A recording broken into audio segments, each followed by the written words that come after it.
Good evening, ladies and gentlemen, and welcome to the school committee meeting of Tuesday, November 13th, 2018.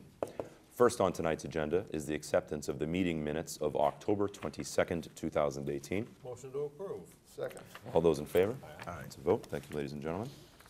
Seeing nothing under communications and nothing under audience, we will move on to item 4, our superintendent's report. Dr. Crum. Thank you. I'd just like to highlight and congratulate the Rockland High School for their Credit for Life Fair that took place last week. It's an outstanding event that gives sophomores a chance to experience a little bit of what it's like to have month-to-month bills. And they visit different stations about insurance and paying rent and getting a car. And I just think it's a wonderful event. It's nice to see so many community members involved and so many other businesses involved. Phelps Insurance was represented and manned one of the booths, so I thought it was a great event. I'd also like to highlight the outstanding work of our high school and middle school guidance department. They've been extremely busy since the beginning of the year, supporting all kinds of activities, Mr. Rockland, Spirit Week, Pep Rally, Project Pumpkin, Ask a Teacher, about College Day, Saturday school support, grade 8 open house, financial aid night they've run for parents, FAFSA help night they've run for parents. And again, I just think our high school and middle school guidance departments are doing an outstanding job being the case manager for each one of our students. And I'm very, very proud of the growth of that department, and they should be commended. Ms. Black has done an outstanding job since taking over. Our nurses in the month of October saw 4,240 kids and successfully returned 3,958 of them to class. So congratulations to our school nurses, who are also unsung heroes. Also like to highlight and congratulate our elementary schools who ran for Halloween, rather than having costume parades, they hold vocabulary and character parades, and have had all kinds of terrific events lately, and seeing the kids dressed up as, instead of dressing up as a Marvel comic hero, they will dress up as you take a word like confused and then make a costume around being confused, and their costume is confused. And it's a wonderful event, and a very creative way to celebrate Halloween without just making it about a costume and candy. And finally, it's hard to believe, but we are nearing or just about at the end of term 1 already, which means that a quarter of our school year is already done. And I don't know how that happened, but it has. And I encourage parents, if you haven't already, to be using X2 Aspen and checking your child's grades and having conversations with your teachers if you have any questions. Now is the time.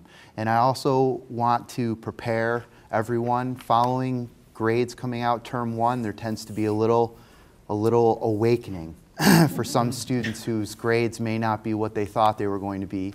And I just want to encourage you, there's a lot of help out there, students. So if your grades come in and they're not what you expected, then you need to work harder, and there's help for you. Go see your guidance counselor, talk to your teachers, and hang in there, because it will get better if you're struggling. But keep up all the good work, and that's it. The students have access to their Aspen account. Yes, they do. And their Yep, parents do too. absolutely. Awakening. Okay. Yeah. Well, I know. yeah. They thought they didn't really have to do homework, and they learned. But anyway, it's hard to believe we're already a quarter of the way through the school year. Time flies when you're having fun. Sure does. Just quick for me, my 2 quick things is just want to touch on the Credit for Life event. It's an awesome event, and it's such an important event. You know, with all the textbook and curriculum that we learn and important stuff we learn throughout the year, you know, you don't spend a whole lot of time on personal finance and responsibility and running a household. And it's a really great, you know, exposure for our kids to be able to see kind of what that really is all about. Right. So I'm really happy about that, and great job by the guidance department putting all that together. And I also wanted to comment on the vocabulary parade. I got to go watch my son Ronan be in it, and I got to compliment the kids. I mean, it's a creative way to spin Halloween, I think. Yeah. But the individual kids' costumes or their takes on the words that they were assigned were awesome. I mean, funny, creative, and kudos to the parents. I mean, obviously the parents had a lot to do with sitting down and spending the time to help them make those costumes, but it was really, really, really cool. It was. It was great. So Any other comments, questions from the committee? Dr. Connor? I Go have ahead, please. one. One is, I'd like to make a motion that we send a letter of appreciation to the guidance people from the school committee, okay? I agree. Yeah. And, you know, that we appreciate what they've done and their efforts and their efforts in what they do for our students and for the school district. Yeah, I think the Credit for Life thing's a great example of that. But to your point, Tom, larger picture, I think we've got the best guidance department around. I think so. Yeah. And I think absolutely, I would love to let them know You got it. what we think. Anybody have a second? Second. All those in favor of writing that letter? All those in favor? Thanks very much. That's a vote. Did you have something else, Tom? That's it. Okay, great. Anybody now. else? Great. That being said, right now, exactly. Sure. This is why on page 2 here. Next up, monthly reports for the month of October.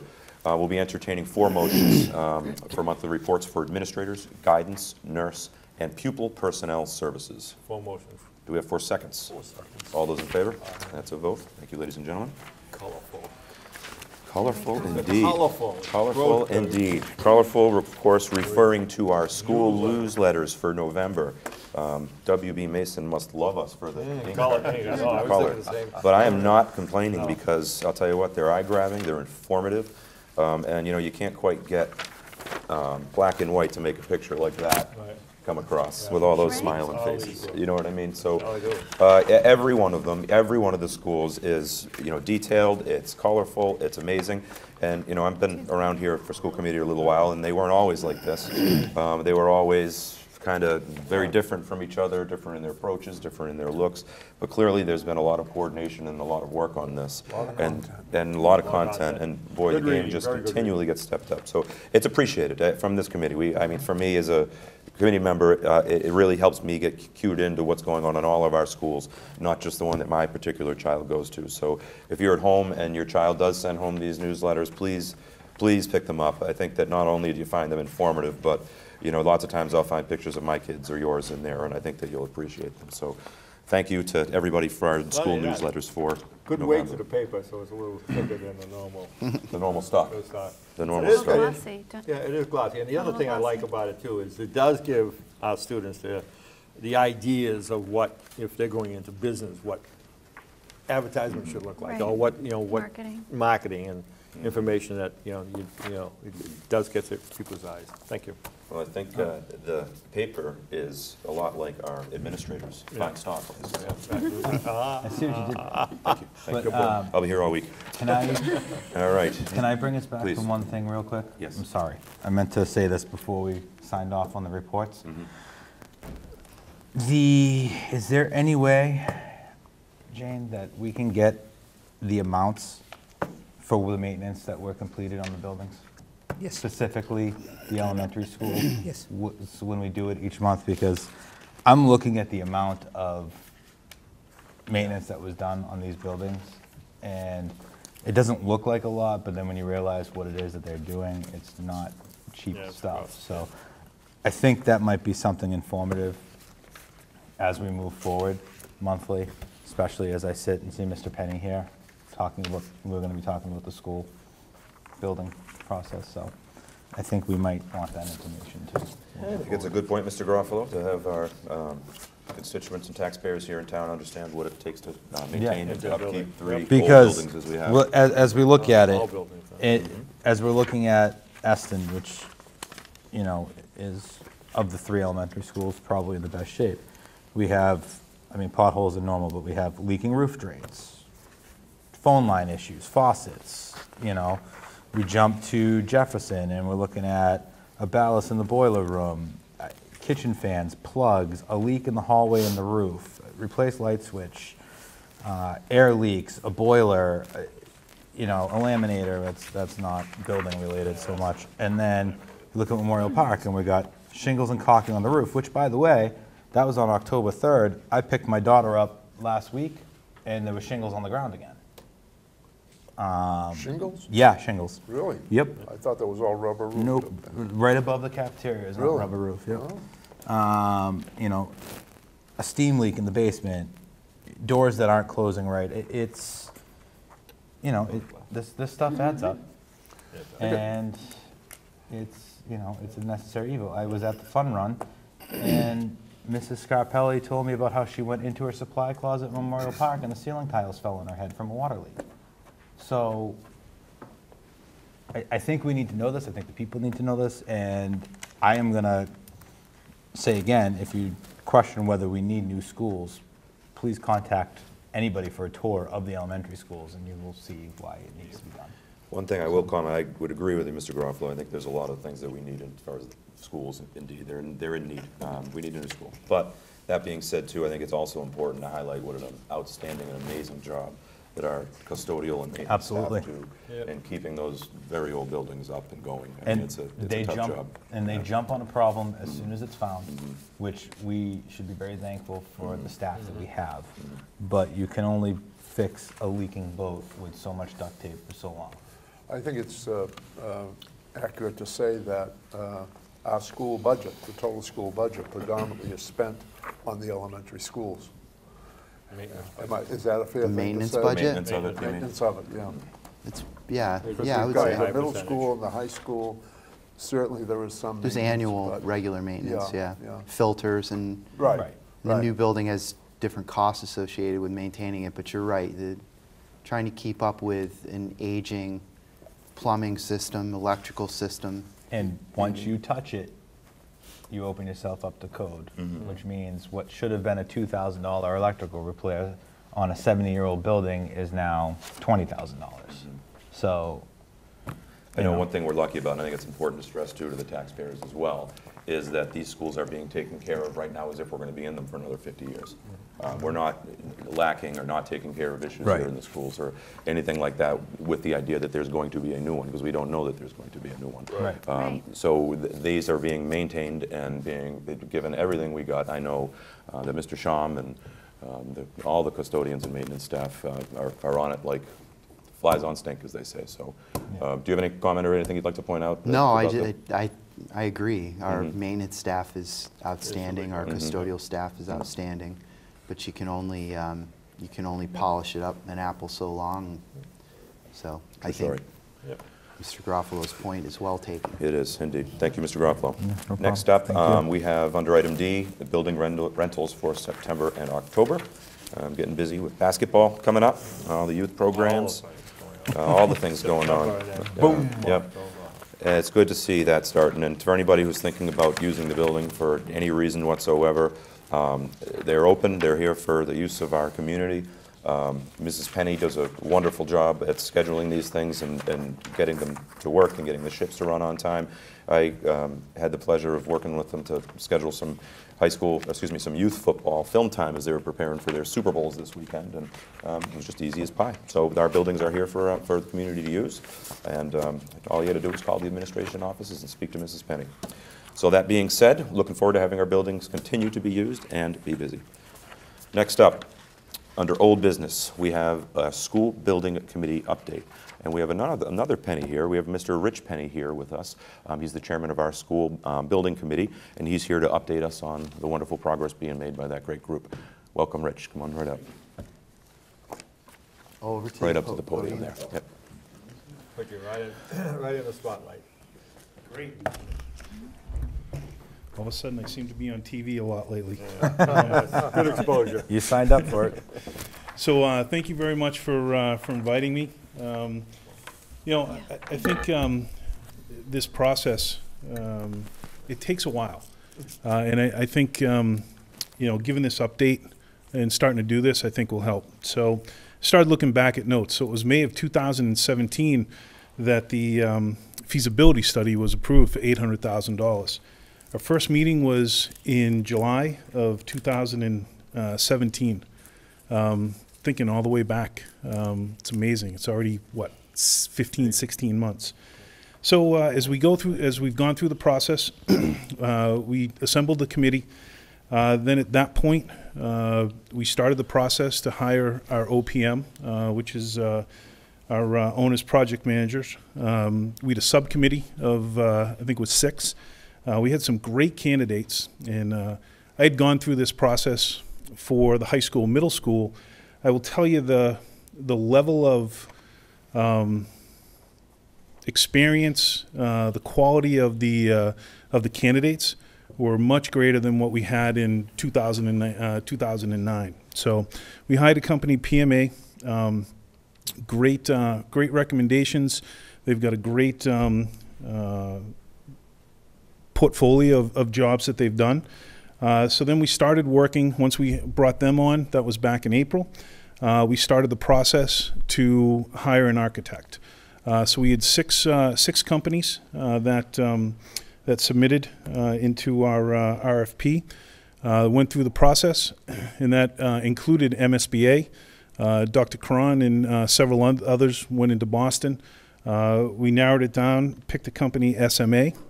So for the last few months, SMA, PMA, the building committee have been working together. So MSBA requires us to try to identify potential sites. So we identified 21 sites, town-owned. I was kind of amazed that there were 21 sites in town that were actually large enough. Then we started going through each one. It didn't take more than 15 minutes, I think, to narrow it down to about 6 or 8 between wetland issues, conservation, landlocked. So a lot of those got taken right out. So we narrowed that down, and we started going a little deeper into the process, looking at what our needs are, or what we're looking at from a school perspective. And we are looking at 2 potential options. So one is replacing the existing Jefferson School, which is 340 students. And then the second option is a combined elementary school for all grades 1 through 4, which is about 760 students. And through the MSBA process, it's very regimented what we have to follow. We have to look at both options. So as we started to narrow that down to 6, we had a meeting. It was pretty clear that one of the options really wasn't an option, and that was Hearts of Park. You know, where it's located, what the use is for Hearts of Park, it just didn't, you know, taking 7 acres out of that to put a school just didn't make a lot of sense. So we reviewed it some more. We came back to another meeting, and the Eston School site was the last one that we just took off the table. And the reason for that, really, if we put a school with the land that's available there, if we put a school behind it, there was no room left for any playground area. We were right up against the property lines. We had terrible access into the back. So we decided it just was not feasible. So we narrowed it down to 4 locations, what I will call Memorial Park North and Memorial Park South. So Memorial Park North is what people would know as the Oval. Memorial Park South is actually the footprint of the Memorial Park School today, plus a little additional land. Lower Reed Street, which is more commonly known as the track, and then the Jefferson School site.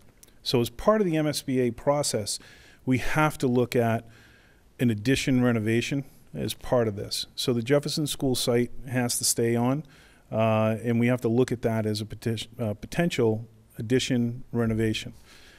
You know, it was interesting when we got the information back from the architects and the project managers. So that school where I attended the original was 1926, I believe, 27, somewhere around there. And then there was a 1950 edition and a 1973-74 edition. The only part of that building that is worth renovating is the 1926 building. The other parts of it just aren't worth it, you know. And if anyone has been into either Memorial Park or Jefferson in those editions in the 70s, it's a metal building, literally no insulation. You start to see the walls deteriorating. So we've narrowed it down to those four locations. We're still looking at whether it's going to be a 340 student school or a 760 student school. That is going out to be presented to the MSBA on December 13th. So we'll give that. The nice part about this, Once those sites are approved, that's when the architect can really start to kind of give some life to the schools. You know, up until now, we've been looking at plots of land and a 2D of kind of what it might just lay out. So they'll start to be able to give some life to the project. We start to see what that's going to be. You know, is it 1 story, 2 story, 3 stories? You know, what are the needs for the community? You know, Mr. Biggins just talked about the you know, the schools being used for the whole town. You know, there's been a lot of talk about how we could set this up. So again, this building is not just for first through 4th grade. You know, it's youth organizations, Boy Scouts, anyone in town who wants to use it, the seniors, different groups that it would be available to the townspeople.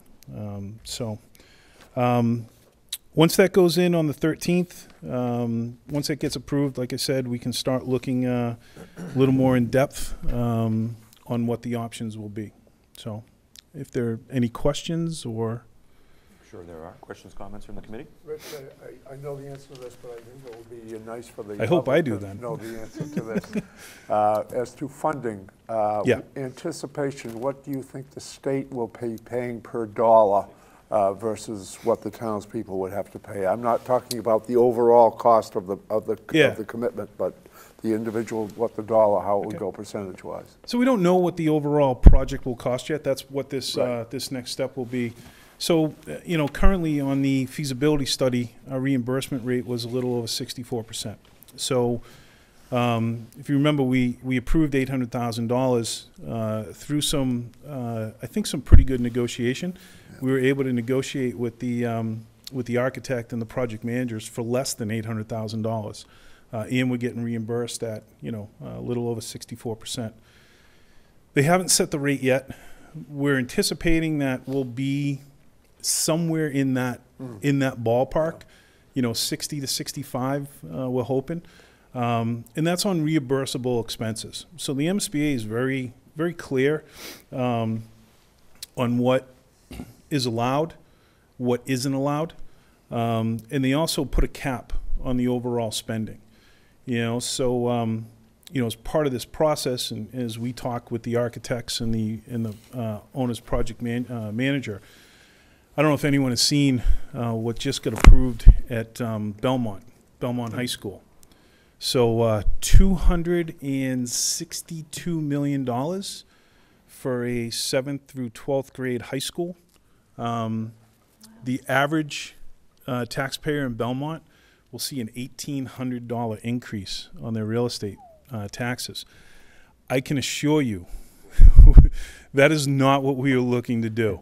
I got to imagine what that building is going to be like. It's if anyone's been to Newton North, it will surpass what Newton North is. If anyone has come into the high school, the middle school, I think that's what our goal is. You know, a cost affordable, durable, aesthetically pleasing, and facility for the kids that they can get the education that they need, but we are by no means looking to go high end. So we're going to work to keep our square foot cost as close as we can to the MSBA mandates on it. Right. The other thing too is that with this building here, we were able to pick up a few extra reimbursement points based upon efficiencies, particularly with heating and, you know, electricity and air conditioning and stuff like that.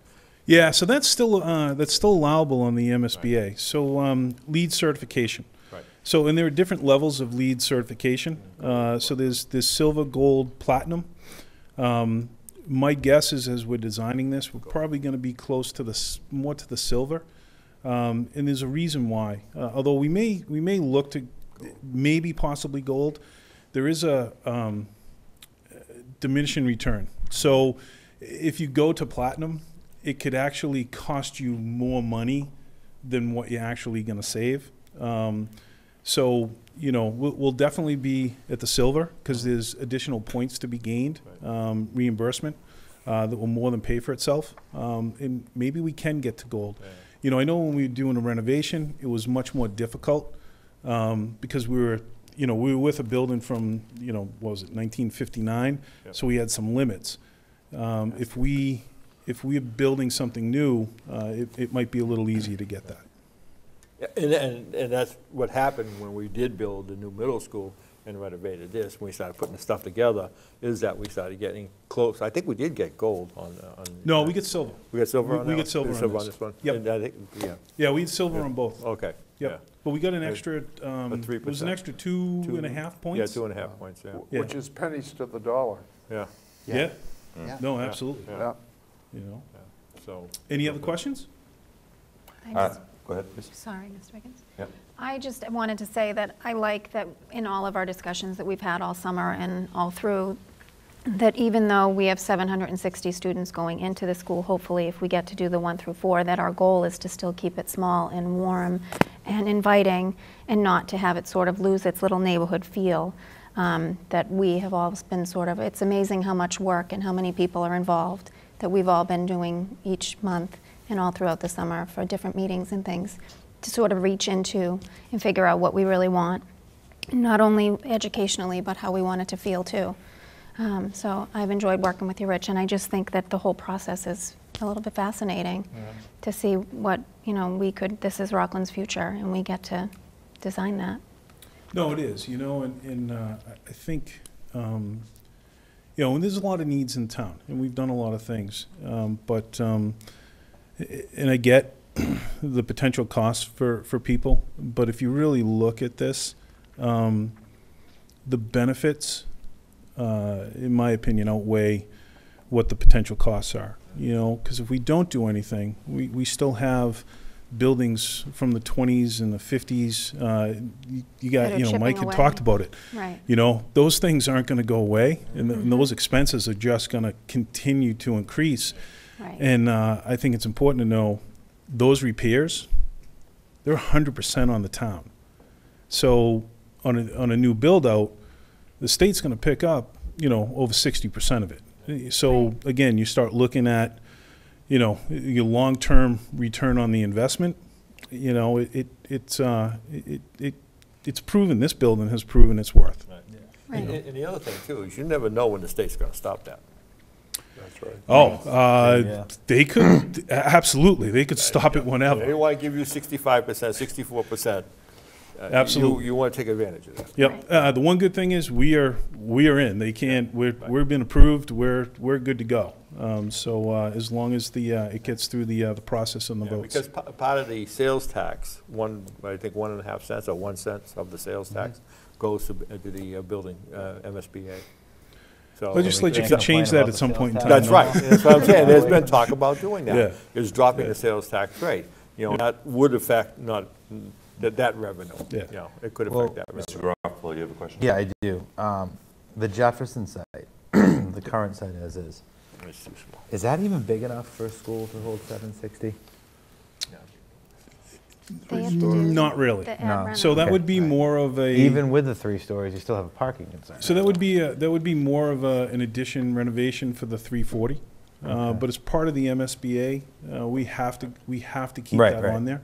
Okay. So part of this is, the MSBA is very, I will tell you, from a state agency, they are well-run, well-organized, Very much so. and it's just very logical how you follow the process. That's not always the case with the state agency. And they help us out tremendously. They Yeah. really do. But we have to follow Right. what they're asking us to do. Right. They've always been like that. They've Yeah, always and- been very Yeah. helpful. They've Yeah. always been, they know what they want. They know how to help a district put it together. They recommend the right people. The list of people, the Yeah. architects, the project OPMs and stuff like that. They vet them pretty well. We get them out there. And they use common sense. So to your Yeah. point, could we put a 760 student school on the Jefferson footprint? We could, it probably would end up being 4 or 5 stories. Right, don't It's worry. gonna go back to our Plus little parking legs. would be interesting. But MSBA is also, they think logically. Yeah. For 1st through 4th grade, You don't put that- that doesn't No. work. Right, It wouldn't, right. it wouldn't even be in Concerns the, about play space for kids Right. outside. Yeah. That Yeah, parcel that's of land is just not big enough No. for that I particular size. think so- the 2 best locations Not on the this south. list would be Memorial Park North or Lower Reed, because that opens up an opportunity for more outdoor space, outdoor play space, fields, etc., that we're lacking. That's exactly what Mr. So, Mike, Penny so and the that- building committee are attacking. Right. and so dealing that's with. what this process Right. does. Yeah. You know, and it's a very logical process. And the architects that we've hired, the owner's project manager, MSBA, they have all done, I mean, man, I don't know how many projects MSBA's done now. Our OPM, I don't know, what was it, 40 projects, MSBA projects that they've done. Architect has done a lot, plus our input. We'll get to Right. what is the, you know, one of the things with this, and when I look back, so we've already been in this for 15 months, and we're just now getting to the 4 sites. I keep telling people at the meeting, patience, marathon. right? It's a marathon, patience. This whole process, it kind of, as you go through it, it becomes clear. What you can't do is just jump to conclusions that that's the right site. Right. But I can tell you, going through it the first process and going through now, when we go through this, it's going to be pretty clear. And my guess is all 4, MSBA, the project manager, the architect, and in our committee, are probably going to be in unison on exactly what is the right site, because the way that they go through the process. You know? Well, that's good, though. Let's turn all the stones over. They Just a certainly couple- do. They're, I'm sorry, twice, No, sorry. please go ahead. They certainly answer any of our questions, any of our concerns, and sort of lay it right out for us so that you can sort of see all the way each side. Why? Yeah. It's a good, the bad, and the They ugly. are. Anything else? So just a couple quick comments for me. And I think, Tom, you made a comment about it a little bit ago, and I just wanted to, I think it's where you were going, and I want to just expand upon it just a little bit about opportunity of this and how this is a unique opportunity. And you made the comment that, and I think where you were going is that what we've been doing for the last 15 months, should we be unsuccessful, and as a town bringing this construction of this school together in this particular effort, it is not guaranteed that we can just do this again anytime that we would like. 15 months ago, the statement of interest was submitted to the MSBA by Dr. Cron here. And I know that was a lot of work done by he and John Retchless and the school committee prior to that. And the road up to that point, just to get to right where we are now, to where we are, to have this opportunity to have 64 cents on the dollar reimbursed to our town on this process, is a really rare and unique opportunity. And one that we might never see again. Even if we were to be lucky enough to partner with the MSBA 5, 10, 15 years in the future, there's no guarantee at all that either the MSBA would be partnering with schools at that point to do this, or that we would be getting such a package, such a generous offer as 64%. So I just think it's important for that point to get out there, that this time is the time. And if we're going to do this, the time to do it right is now.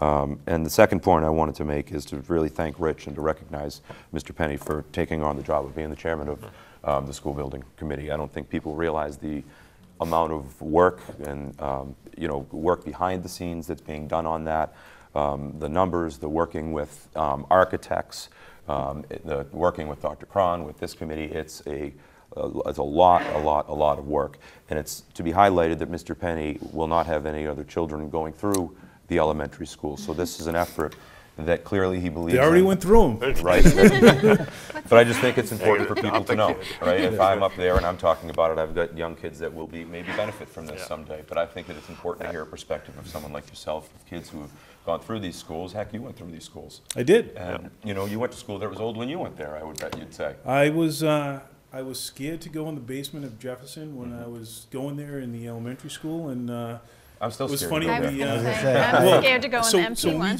we just went on a tour, when we first started doing this, And I did not go downstairs. I'm like, I can't go down there. It's funny that you bring that up because I was on a field trip today and I was talking with one of the teachers and we were talking about Memorial Park specifically, and I made a comment of, I remember in high school going to get the football pads In the basement. and they were floating because it was always wet. Yeah. And she said, well, have you ever been in the crawl space where the rats were? And I said, I have, because I used to work a summer job for the maintenance department, and I'm well familiar with that crawl space. And yeah, no, it needs to go. It's, you know. I just brought it up because I just wanted to make everyone at home know that this is a really unique, one-of-a-kind opportunity. It's taken a Absolutely. lot of work and effort to even just explore this, and Right. you should be commended for the work and time that you're putting into it. And you know, you're a busy guy. You've got a lot going on. You've got a family. You've got a career, and you've just taken on another endeavor here in town that you should be congratulated for as well. So, but on this point, thank you for your involvement with the school building committee. And it should be noted, too, publicly, thank you to every member of that committee. There's lots of moms and dads and neighbors and senior citizens even that are members of that committee that are there to lend their perspective and their questions. And there's a lot of folks in town that realize this is an important endeavor. And thanks to everybody involved. Go ahead. Just two I have pieces one quick more. on that. So that reimbursement rate that we're at, to give an idea, Weymouth is at 58%, I believe, when I was looking at it. So our reimbursement rate came in higher than the town of Weymouth. So we're in a pretty good spot on that. So the other point, Marshfield was considerably lower, too. Marshfield, I don't even think was at 50%. You're right. They were at like 48, No, you're right. 49. You're right. So there's a formula that works on the reimbursement, and we're sitting in a pretty good spot. The other part, to you, Dan, on if we, as a town, if the townspeople decided not to go forward with it, we're still faced with the old schools that we have to maintain. But in reality, MSBA wants the projects. They try to partner with towns that they feel will be able to get that project done. If it doesn't pass, the MSBA is not going to come back to the town in any, Quick time, for a while, because they don't want to have a project not pass. So, when you get your opportunity, you as a town, you really have to think about it, because it won't come again. I also think that, we were, when we did these two buildings here, I think we were like one of the first groups to get in there to do it. The second, Number we were two. the second, number two in the state to do it. We had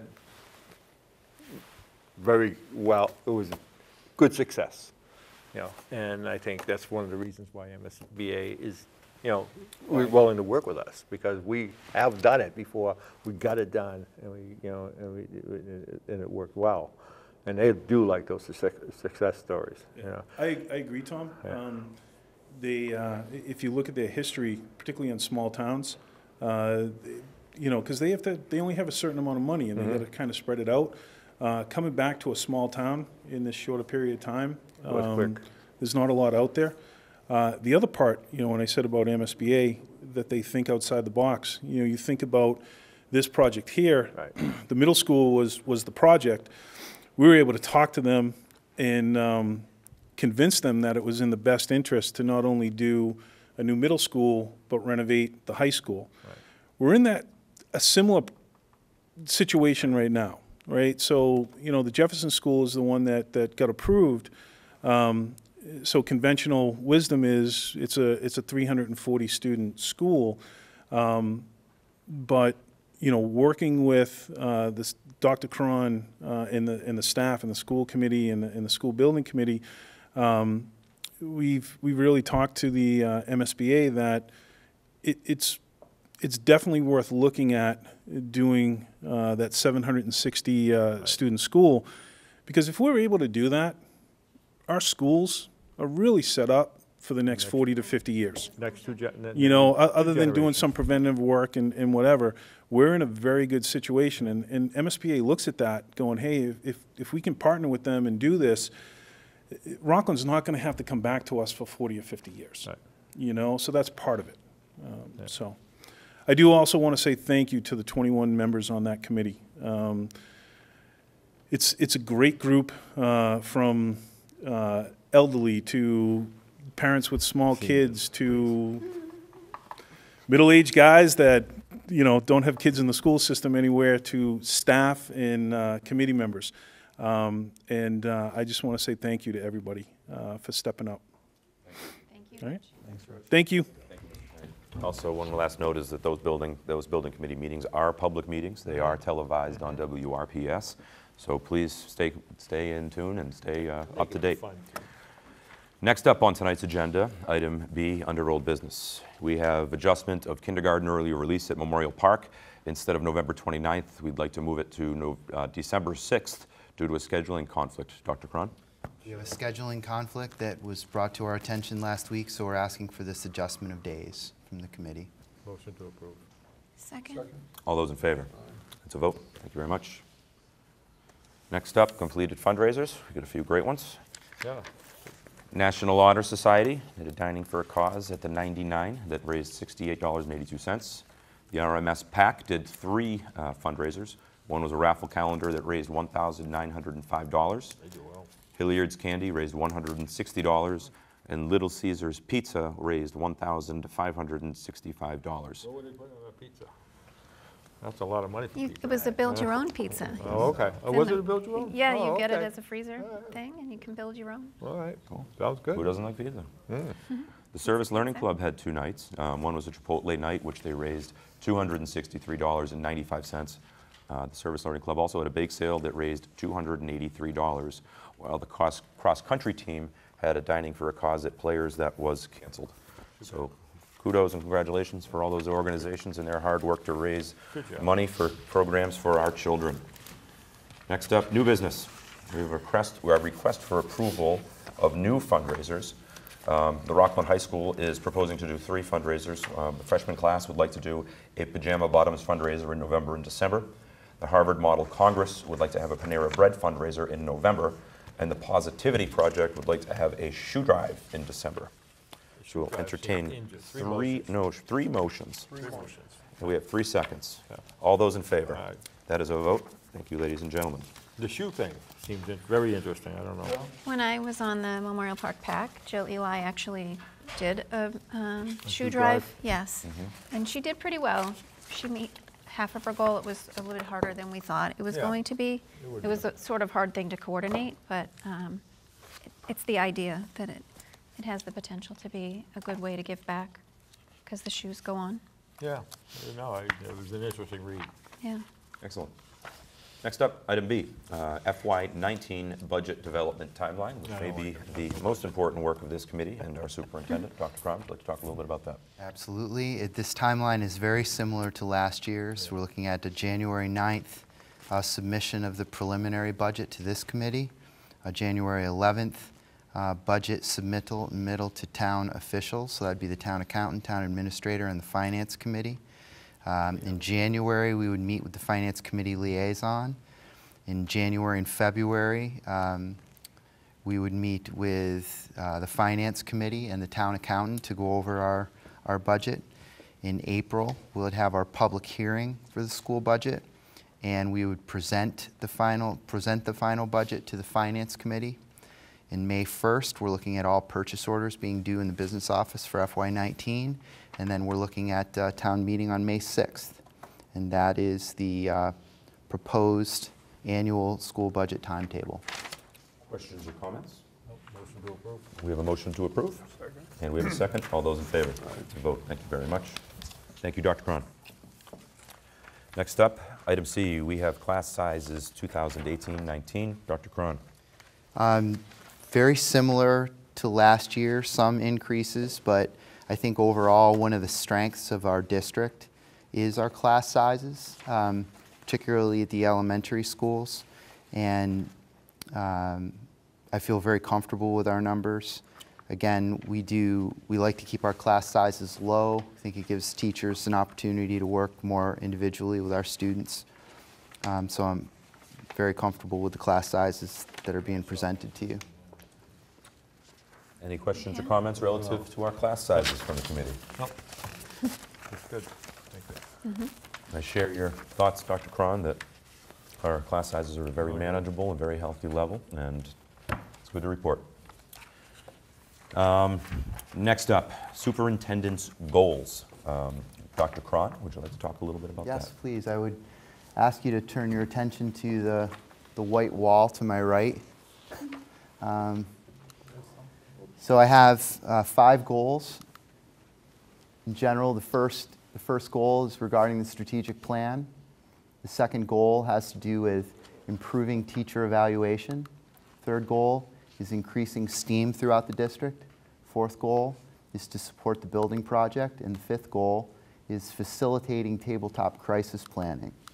Goal number 1, implementing year 2 of the 5-year district strategic plan and measuring it by 4 functioning subcommittees who will hold no fewer than 3 meetings during FY19. The subcommittees will meet at least 3 times during the year and report their agenda items and outcomes to me. We would use the district action planning tracker, which is a very large Excel spreadsheet, to track the progress. I will report the progress to this committee no fewer than 2 times during this year. And I will support the subcommittees by meeting with each team chair no fewer than 2 times during FY19. And ensure alignment between the district strategic plan and school improvement plans. Goal 2, professional practice. Improve calibration among evaluators and improve principals' feedback to teachers following formal and informal teacher evaluations by using DESI materials and videos to provide all Rockland Public Schools formal evaluators with no fewer than 3 professional development sessions during FY19. It's my belief that one of the biggest tools we have as the leaders of this school district is the evaluation system, where we work with teachers to make our teachers better. So I in turn want to work with the principals and those who evaluate, Ms. Maniglia and Ms. Forlizzi and the principals, and work with them to constantly improve their skills when they work with teachers. So the follow-up conversations, the goal-setting process, what they're looking for when they're in classrooms. So very, very big leverage point, I believe, as far as school improvement. So I will implement no fewer than 3 professional development workshops, and I guess that's it. Goal 3, student learning. Continue with this goal. I want to increase student participation in STEAM, computer science, coding, and robotics throughout the district as measured against these same programs in 2018-19. So I will conduct an annual technology curriculum review, K-12. I will meet with the technology committee at least 2 times during FY19 to review progress on goals. So this is something that I have not done in the past. I've met with them informally, but I have not made it a formal process, and I think that's important. Okay, goal 4, work collaboratively with town officials, parents, local business leaders, and the community to support the funding of a new Rockland elementary school. This is a multi-year goal. I want to track all of the information that's being sent out to the public regarding the building project, participate in community events. We recently had an event that was sponsored by our regional, what are they called? Our regional Better Business Bureau, and going on walks with business leaders and community leaders. And I got an opportunity during that event, to speak a little bit about where we are in the building project. So in my role as superintendent, I feel it's important that I'm able to speak regularly about what's going on with the building project. Provide updates to the school committee, and obviously participate in the work of the Rockland School Building Committee. And finally, model for the five schools a successful tabletop exercise for determining school crisis responses. So be working with principals so that they can facilitate their own tabletop exercises at the building level. So what's been going on, we have an emergency management team, a committee that's made up of members from all schools, including each principal. We also have Chief Duffy of the police force. We also have representatives of the fire department. We also have the police department, Lieutenant Zioli represented. And we meet and we talk about everything having to do with school safety. But one of the best things that I think we've been doing is what are called tabletop exercises. And we'll take turns between police and fire, and sometimes even the schools will kick in, creating these scenarios of awful things that could happen. And then we sit and we tabletop exercise through, well, what would you do? And we ask the principal to respond, what would you do? And so in its own way, it's quite a high pressure situation, although it's just a hypothetical. Well, I want to see these activities going on in each building as well as what we're doing on the district level. Yes, Mike? Is there a reason why none of us Are on the emergency on that? management? Yeah. You're welcome to join us. Absolutely. I'd like to make a motion that somebody from the board should be involved. Well, you don't have to have a vote, you can go, absolutely. All right, but- Well, I was just putting it there for a vote if we needed it. If not, then Yeah. let me know when they are and Sure. I'll start coming. Absolutely. What happens, and you have other people, just because you have the principals there, but any there, if they're not there, their subordinates would take over. Right. Have you ever? For example, Ms. Shipper attends the meetings for Ms. Bond. Right. Ms. Paulding is chairing the committee this year, so she attends it for the high school. But we've also invited people from daycare, from the senior Yeah, center. yeah. We've had attending these meetings also. The lieutenant, fire chief is attending. So every time I leave those meetings, I feel this much safer, which I think is the whole point. Oh, yeah. Yeah, absolutely. Excellent. Okay? And I'm asking each school to practice tabletop at least 3 times during the school year, and I will attend at least 1 tabletop at each of the 5 schools during the school year. And those are my 5 proposed goals for the year. I have one question. Let's go back Sure. to STEAM.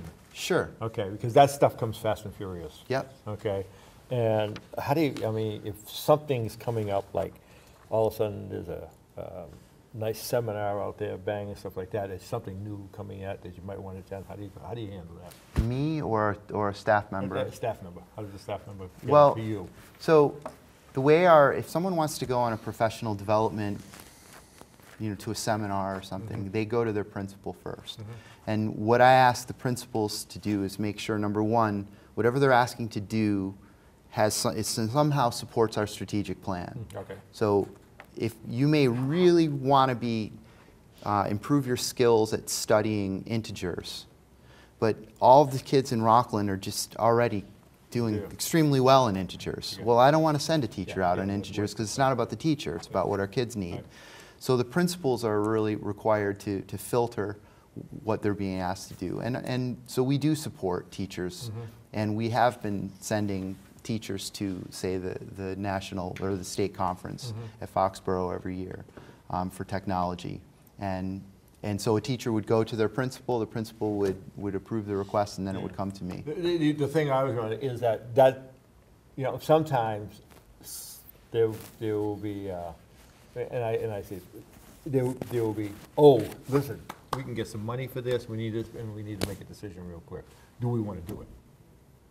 How do we go about doing that? Yeah. Just Well, think about it. I'll tell you, Tom, Yeah, it's like- I hear what you're saying, because technology, Oh, I've been saying this since I started in this job. We need to be, even though we are a large organization, with 2,800 people involved, we have to be nimble enough Okay. to respond to things like that. That's how I feel. Okay. And so if our organization is healthy, which I think it is, people aren't afraid to speak up. Okay. And so that's that's what I count on. And that's what I'm looking at, because like I say, I see this stuff all the Yep. time. And if there's an opportunity, something like that, you Yeah. want to pick up $10,000, you got to go to this conference, and the conference is next week. right. Yeah, yeah. Well, I would like, if I were to add a new position, which I'm not asking to add a position, I would want a chief innovation Right. officer. Technology. And I oftentimes joke with Lisa Ryan. I call her you're my CIO. my innovation officer, because I count on her to tell me when things are going on. She does. okay. And believe me, if there's an opportunity out there, she will come banging through the door with it real fast. She's not shy. I would just comment that I had the opportunity to go over these goals with Dr. Cron before tonight, and I find them to be comprehensive and detailed, and I want, I think this committee knows this, but I think everyone out there in TV land all 8 of them should know this, that, you know, I talked about the important jobs that a school committee serves, and one of them was the management of our budget, which I referenced in our timeline just a minute ago, and the other one is the evaluation of our superintendent. And this is how that happens. The school committee approves Dr. Cron's goals for the upcoming year, and throughout the year he's going to work very hard to achieve those goals or make progress towards them. And at the conclusion of the year, it's this committee's job, each individually of us, to evaluate him and his progress towards these goals. So it's an important job of this committee tonight to have understood the goals that Dr. Cron has put forward for this coming year and for our district, and it's important for us to be able to approve them. So I myself feel as though that they're a good group and a good group of goals. Any other further comments or questions about them or thoughts on how they might be different? No, I would agree. And just to step back a second here, we are going to congratulate by letter the guidance department. I think Lisa Ryan might fall under that same category. She is amazing, totally amazing. I mean, there isn't a day goes by where she has a new idea or she's supporting something. To my mind, she's just, well, a breath of fresh air for sure. She's Is that a motion, Mr. Phillips? That's a motion. Second. All those in favor? Aye. That's a vote. Thank you. Buy a new laptop.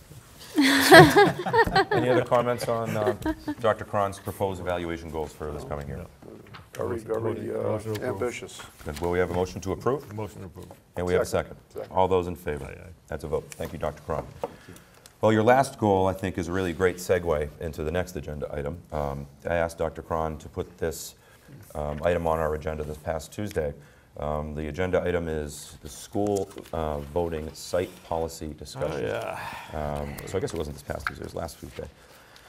Last Tuesday, the 6th, on voting day here in town, I, like a huge amount of people, really unprecedented amount of people in this town, went out to the polls to vote. I did that early on in the morning because it was convenient for me to do so as I was getting ready to drop my kids off for school. So I went over to Eston School at around 7:20, 7:30, and I observed a couple of things in my experience going there to vote that struck me kind of profoundly. And first of all was the crowd, the amount of people that are in our schools on days when we're voting. We talk a lot about school safety. We just talked about school safety a lot in your goals. And we've done ALICE training, and we every day are looking for ways to keep our kids safer. Town meeting was generous enough to purchase door stops, emergency door stops for every single one of our classrooms. And this one day, every 2 years, and it is only every 2 years, all that goes out the window. And all security goes out the window. The public, we can't control who's in our buildings. We have no idea if there's felons, if there's, you know, sexual predators. We have no idea if there's people that are meant to do harm. Political polarization in our country is getting worse and worse and worse and worse. Poll site protests are not something that will be uncommon potentially on the upcoming 2020 election cycle. As we know, that election will be quite polarizing. The second thing I observed as a voter, access to the polls was limited because of the fact that at that particular time it was very busy and it was very hard for even parents of students to do drop-off. It was equally as hard for the voter to show up to be able to find a parking spot. I imagine for an elderly voter it must have been very difficult arriving at that time to try to vote. So for those two reasons, it's very important to me that, and even though that it might not happen for 2 years, that I think that our committee should have a vote that we will make policy that Rockland Public Schools will for no reason ever have an election in our schools while school is in session. We have a lot of days during the school year, or I think 4 days during the school year, Dr. Cron, that are professional development days. One full day. One full day. Yeah, One full day. One full day. Right. That is right. Right. And that is a day that I think that we can use, you know, to be able to accommodate our taxpayers, our citizens, while making sure, first of all and primarily, that our children are safe. Any other comments or? So every 2 years, that full professional development day comes off the calendar Okay. Put for it on election day, Put it on voting day. for the voting day. So we would the have. other thing before, I also want to highlight, I should have said this as part of my initial statement. The other thing I observed, I should have said I observed 3 things, because I did. And the third thing I observed is after I voted, because I was a little bit concerned about what was going on, I made it a point to go around front where buses were still being dropped off. just to see kind of what was happening. And what I observed was Principal Smith working very, very hard. I mean, she was out there directing traffic, doing everything she could to try to make sure that those kids got into the building safely. But I could observe in her that there was some anxiety there. Am I right, Mrs. Smith? Mrs. Smith, would you mind coming up and talking about that a little bit? You know, I actually mentioned to Mrs. Smith that we might be talking about this tonight, and I'm glad that she's here. You know, I think you have an important perspective on this. You know, that's your building over there. You know how it works and how kids are kept safe on a normal day and how that might be different on We election day. changed our morning routine, our afternoon routine, because we knew it was election day. We didn't know it would be as big a turnout as it was, or that it would be pouring rain. So taking that into consideration, we had the buses drop off in front instead of the side. We had all our staff park in the back to leave voters parking spaces. Unfortunately, the people who have signs parked their cars down the driveway, which made it a little awkward for the buses to try to turn that loop into the curve. So Ethan Schnabel, our school resource officer, he's wonderful, and all I have to do is text him and say, get here, and he's there. And he's directing the front traffic, and I've got the side traffic, and the buses are trying to get through. And unfortunately, you know, people want to go in and vote, and they're not really in parking spaces, and the parents are trying to drop off. And it's tough on a normal morning, but with all of that chaos, it was hard. And then you have a police officer inside who's in charge of the voting, and the people come in on the side door, and right there by the gym is the bathrooms, and sometimes people want to use the bathrooms, and you don't want to say no, because most of the time they're nice elderly people, but like you've said, the world is changing, and we don't know these people who are in our buildings. So for the most part, you know, the custodians and extra custodians there and trying to manage the flow of people out of the side and not going through the school, but, you know, it's a security issue, and both for parking. At the end of the day, it was bad because the buses line up on the side, and the people want to leave they want to get out, and the buses are there, and they can't back up because there's 5 buses in a row, and they're beeping their horns, and kids have to get on the bus. And it's, like you said, if we could use a professional development day, that would be great. We don't have to worry about the kids in the building. Very good. Dr. Khan, do you have any comment or recommendation on it? I agree. I think making it a professional development day is an excellent idea. It takes the kids out of the equation, buses out of the equation. I did observe, too, leaving Memorial Park that afternoon. As I was walking up the driveway with my daughters, there was a fire engine, 2 police cars, and an ambulance pulling into the gym at the high school. And I can assume that it was for something that was going on, since where they pulled in, it was probably a slip and fall or something like that. But Tell you what happened. but with that being said, I don't like that. I can remember being in the high school, this building, with elections going on, and that whole side of the school was completely closed off. Right. Now, that was, 20 years ago, and the world was a little bit different than it is now. So I think less is more when it comes to that. So I think we're on the right path there. Mrs. Maroney, I think you had something to say. I had this conversation with Dr. Cron and Mr. Biggins just in September about the primaries. There was not as much as a turnout in the primaries, and the same sort of chaos. I'm a middle school parent. I was picking up at the middle school in September, and again, I was in the school 3 times on Election Day last Tuesday in the middle school, every time. It was absolutely crazy. Yeah. My only thing is, if we take it off for Election Day, are we doing it for the primaries as well? Are we using 2 days? Are we using 1 day? I didn't even think about the primary. We only have we have a full day.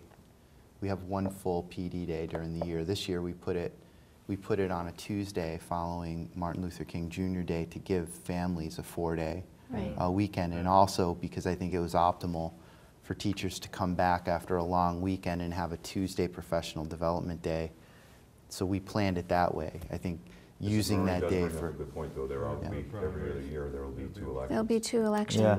Right. And I know Dr. Cron and I sort of went around with trying to make it so that the students were safe without needing to take the day off. And then record, we had a huge turnout, and we sort of did what we could, but we didn't have wonderful results. We weren't sort of satisfied with our results. Right. And then I think this is what Mr. Biggins is saying. Did they use Eston for primaries too? Yeah. Yes, Both. Yep. it's both always the sides. same, All right. all 6 Is precincts. there any other locations in this town that we can I think look it's at? not that easy to just change No. where you're voting, Right. your precincts. And that's I a- think that's a different step. Yeah, and that's a town decision. Well, it Yeah. might be worth bringing to their I attention. think that would be probably the Secretary of State issue or something like that. But Right. I think the other option is, and I don't know the answer to this, I'll ask you this, Dr. Cron, is what is the other options?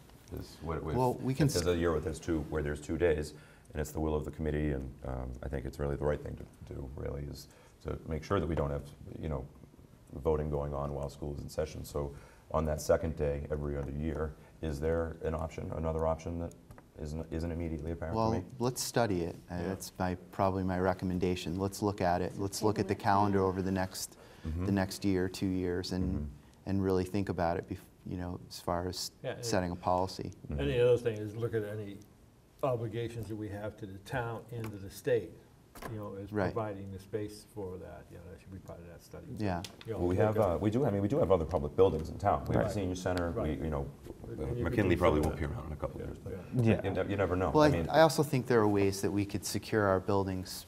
We can work more closely with the police and the Right. fire departments to secure our It's buildings. the more traffic carefully. issue too. Yeah, but at I that think point. honestly, that the thing for me, and maybe we can work more closely, maybe we should have, or maybe whatever, but for me, honestly, this is Yeah. a all or not issue. It's for me, there should not be unauthorized around. I access agree. to our schools on any day ever for any reason.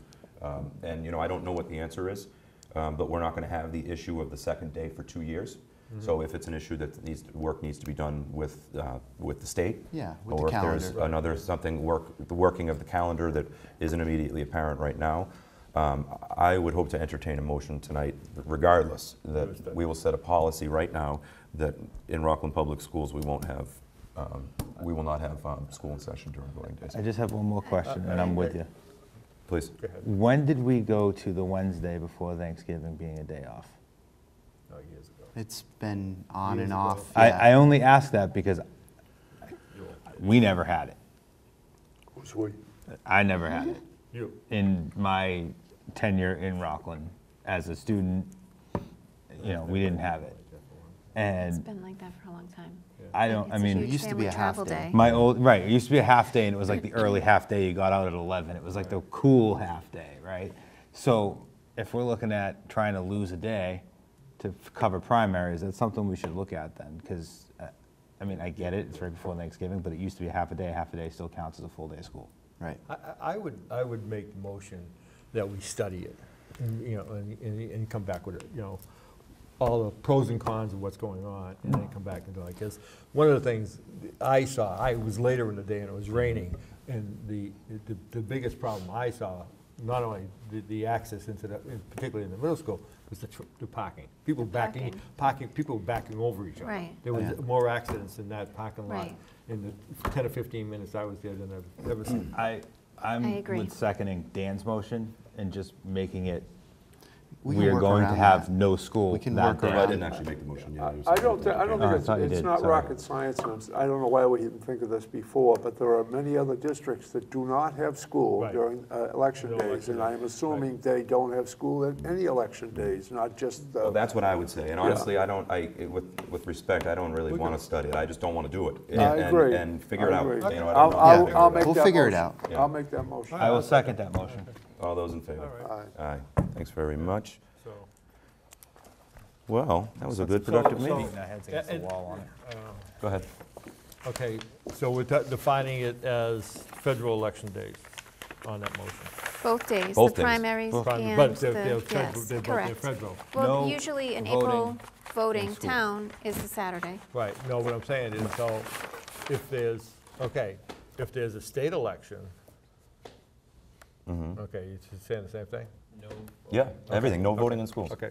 School is not in session. When there's Yes. an election day. So Correct. if there's a special election, that would also come into play. Then we'd have to figure it out. I mean, there would be, whatever it would be, we'd have to figure out other options.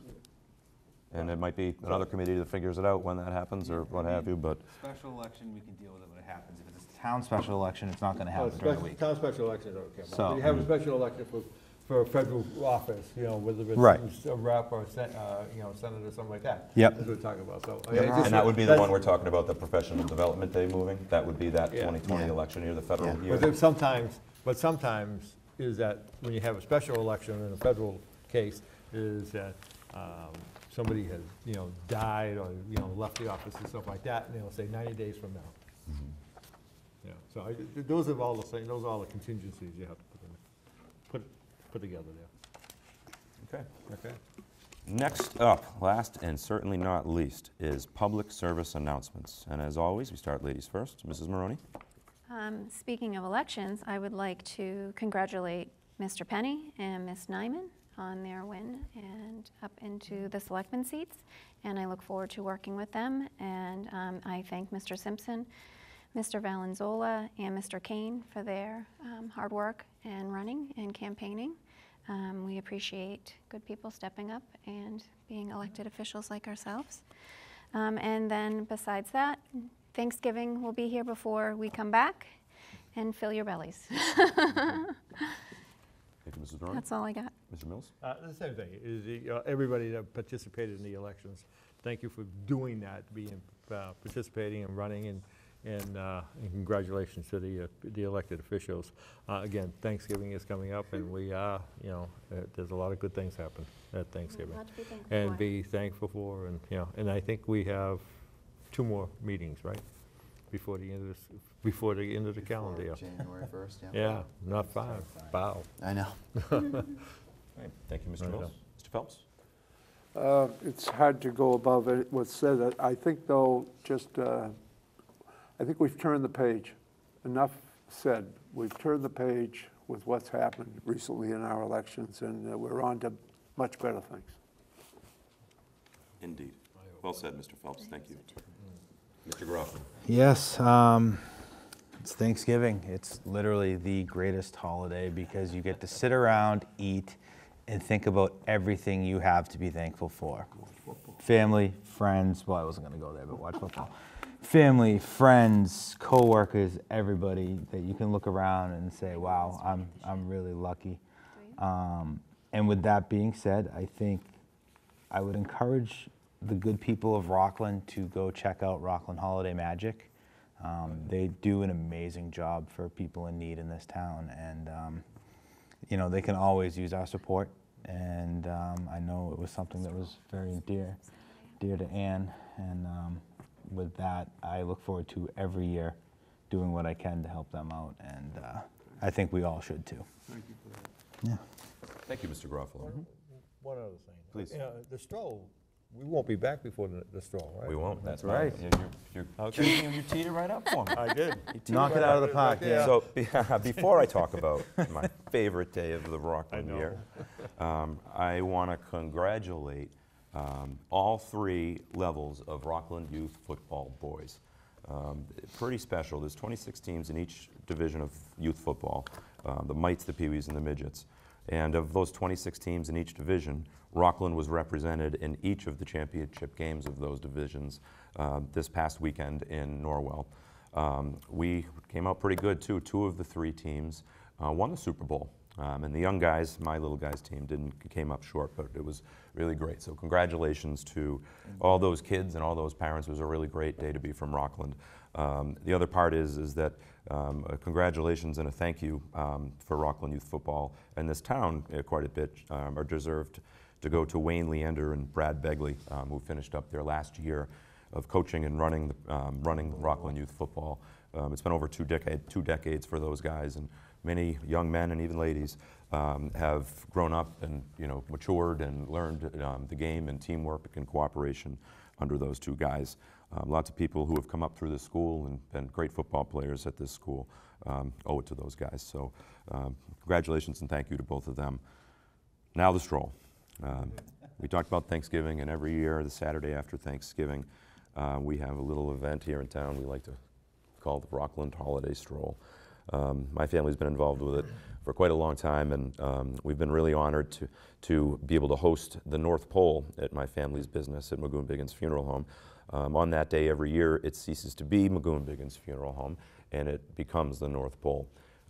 We spend weeks ahead of time decorating our place and trying to make it look like the North Pole so Santa can be there. And we've had upwards of a couple thousand kids a year come in to sit on Santa's lap and to tell them what they're hoping for Christmas. It's really, for me, one of the really great special days to be from Rockland. It's really the quintessential Rockland event for us to be together and to, share in the beginning of, holiday, as Dick put it, good stuff. The good stuff's a start, and we put some tough stuff behind us, and this is just such a positive day.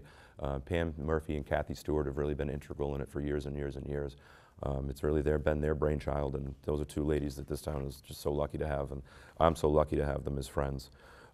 So anyway, come one, come all. It doesn't matter if you need to sit on Santa's lap. You can be 6 or 68 or 98. Can I sit on? You sure can, anytime.